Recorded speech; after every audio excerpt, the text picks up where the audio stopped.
สบายดีจ้านางสบายดีเป็นอะไรสบายดีคือเก่าสบายดีคือดำนาแล้ววะใกล้สิแล้วมื้ออื่นนี่แหละแล้วมื้ออื่นแม่นแล้วมื้ออื่นเราสิไปใส่ต่อเฮาก็คันมีเวียกเฮาก็สิไปเนาะคันบ่มีเวียกเฮาก็อยู่ยันว่าไปหารับจ้างคันมีเนาะก็ไปคันบ่มีก็อยู่แหละบ่คันบ่มีก็อยู่คันมีคนจ้างก็ไปคันบ่มีก็อยู่บ่ได้ไปเลี้ยงงัวเลยบ่ก็ไปแล้วเนาะไปเลี้ยงงัวตะดำก็ไปแล้วคันบ่ไปไผสิไปเนาะ อย่าว่าแล้วดำนาแล้วไปเลี้ยงงัวต่อเฮาก็บ่แล้วเฮาก็บ่เลี้ยงแล้วเฮาก็บ่แม่นคันเราเมื่อยแล้วเฮาก็ไปเปลี่ยนแล้วนี่เราไป3 มื้อเปลี่ยนไผพ่อนึกว่าเปลี่ยนไผเปลี่ยนแล้ว เปลี่ยนอีพาไปจักมื้อเลยเราไป3 มื้อ3 มื้อเป็นอะไรซุมื้อโสดคือเก่าโสดใช่ว่ามีผู้บ่าวนะบ่มีโสดใช่ว่าผู้บ่าวจะมามันบ่มีนะแล้วเว้าซื่อๆค่ะเว้าซื่อแม่นบ่ตัวได้ยินซื่อๆแต่บ่เห็นหน้ายังบ่ฮอดมือว่าแม่นหั่นแม่นจักมือใดละเห็นมือเว้าซื่อๆยังบ่ฮอดมือแม่นอายุบ่ยืนตายก่อน โดย มีแต่สิ้นเดือนบ่มีแต่สิ้นเดือนตลอดบ่น่ะสิ้นเดือนตลอดแต่บ่เห็นนักคันมีผู้บ่าวใหม่มานี่ค่ะคันมีผู้บ่าวใหม่มาก็เอาเลยโธ่เอาเลยบ่แม่นถ้าผู้ใดจริงใจก็เอาผู้นั้นแหละเนาะบ่อยากถามผู้บ่าวเก่าบ่หายบ่บ่แค่ดอกฮะบ่แค่ผู้บ่าวเก่าบ่หายบ่เอาเลยเราสิหายังเราจะฮู้ยังเนาะมีใครสิฮู้แล้วอยู่พุ่นเขาอยู่พี่เนาะว้าวอยู่คนละบ้านว่าบ่บ่ฮู้จักว่าเราเห็นเจ้าก็บ่จักคันเราเบิ่งในคลิปเราบ่ฮู้ดอกเบิ่งในคลิปเคยฮู้ชาวนางโสดเด้อโสดมีแต่โสดกับโสดหมดปี4ศาสตร์จักปีแล้วโสดนี่มีฮอด10 ปีแล้วบ่หลายปีเลยเด้จักปีแล้วนางน้อยฮะนางน้อย5 ปีป่า5 ปีเจ้าโสดนี่ก็มา5-6 ปีแล้วเนาะแม่นตั้งแต่ใดนางน้อยก็เลิกกันกับผัวเนาะแม่นโสดประมาณ6 ปี6-7 ปีไปจากเนาะเจ้านี่7 ปีประมาณนี้อ๋อโสดเฮิงเติบเลยเนาะเขาบ่ได้เอาอีกปีหน้านี่ก็เปดโสดเอวนะโสดอีกคิดอยากมีหรือว่าตั้งใจบ่อยากได้อยากมีอยู่แต่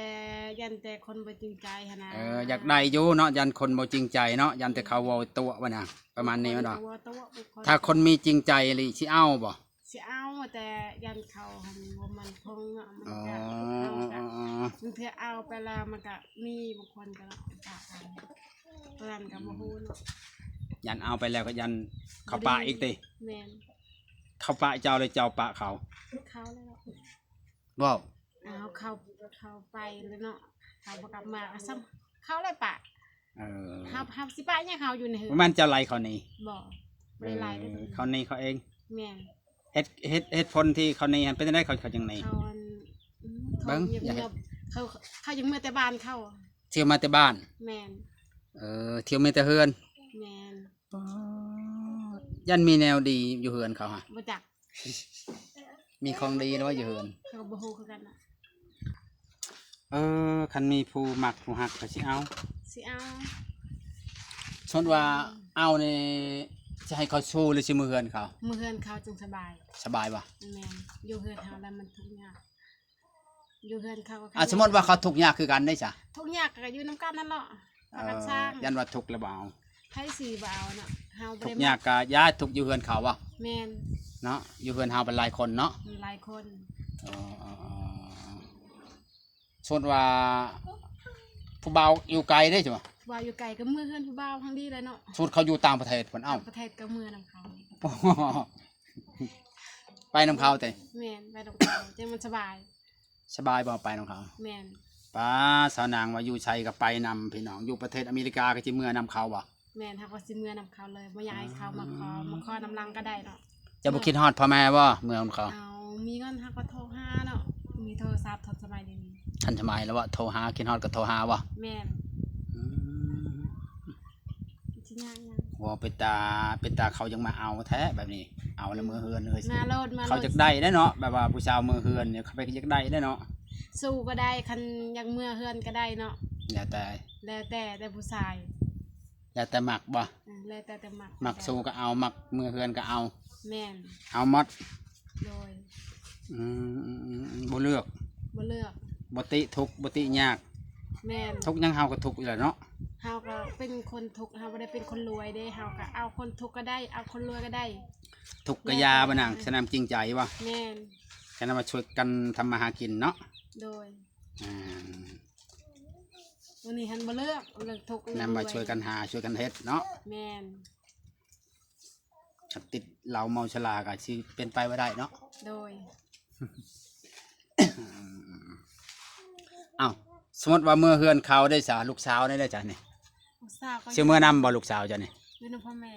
เอาไว้นำพ่อแม่ แม่น เจ้าบ่คิดฮอดบ่ เอาค่อยก็บ่ยามเอาเนาะคันสาเห็นเฮา ลูกสาวก็ใหญ่แล้วฉะนั้นก็จะได้โทรศัพท์เลยเนาะ แม่น ฉะนั้นแม่ก็ได้ซื้อให้เลยนี่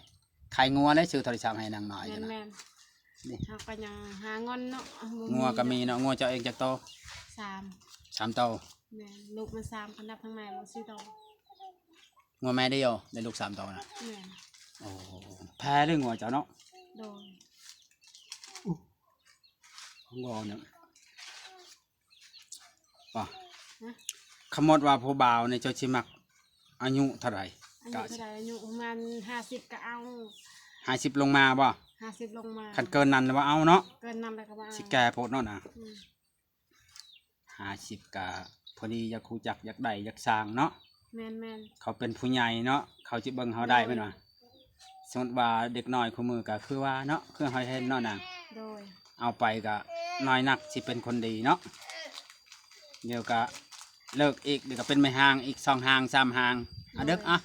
3 4ห่าง 3 4ห่างเลยนะ แม่นเนาะ ห่างอีกบัดนี้ก็ได้อีกผู้หนึงลูกผู้ชายเอ้า ลูผู้ ก็ได้อีกคู่ผู้นี้อีกไปเด้อ โดย ตายแล้วมีแต่ห่างกับห่างเอาบ่พอไหม บ่ บ้านนี่นะเอ้าไข่ไก่มาใช่ไหมเปลือกมันนึกว่าไข่ไก่มันไข่นั่นเนาะนึกว่าหยุดแล้วบ่อยากเอาผัวอยากโสดอีก4-5 ปีข้างหน้า บ่ คันมีก็เอา คัน เนาะ บ่ นะ มีก็อยู่เนาะ มันบ่มีเฮ็ดได้เนาะ สิเอาไผเนาะ ก็อยู่ คันมีก็สิเอาไปเด้อ แม่น อืมบ่จำแนกบ่ปฏิเสธคนไทยคนลาวเอาหมด คนไทยก็เอาคนลาวก็เอา ต่างประเทศก็เอา ต่างประเทศก็เอาแล้วมี สมเรา เนาะ พลังในหนัง พลังก็เอาหังมักแหละตอนนั้น แห้งมากเอาล่ะ แม่น จะบอกภาษาเขาเป็นบ่ โอ้เป็นข่อยก็พังเนาะ ฟังไม่ได้ฟังเขาบอกบ่ฮู้เรื่อง พังเนาะ เจ้าบอก นี่แต่เสียงลมอ่ะกูคือซ้ำกับคนหูหนวกเลยเนาะฝรั่งบ่ บางคนน่ะเฮาอยากคันเขาอยากเอาเฮาเขาก็บอกเฮา เขาหัด สอน เขาสอนเนาะเขาสอน เขาเพลง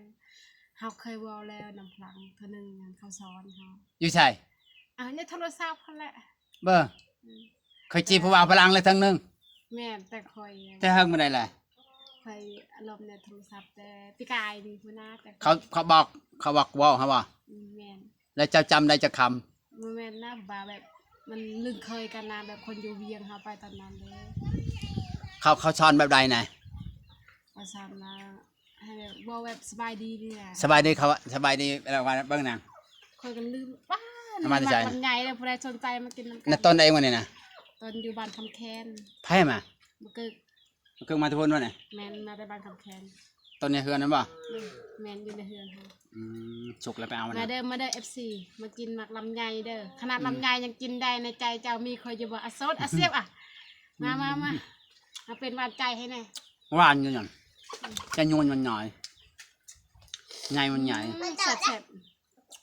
ๆเป็นหวานมันเป็นน้ำเนาะ เนื้อมันหน่อยเนาะ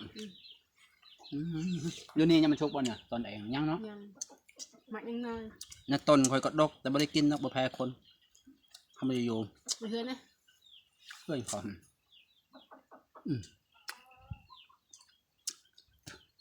หวานอยู่เนาะ ถ้ามันกระบอก มันบ่แซ่บ ว่านเนี่ยแต่เนื้อมันน้อยเนาะ ตัวหันใจ ได้แต่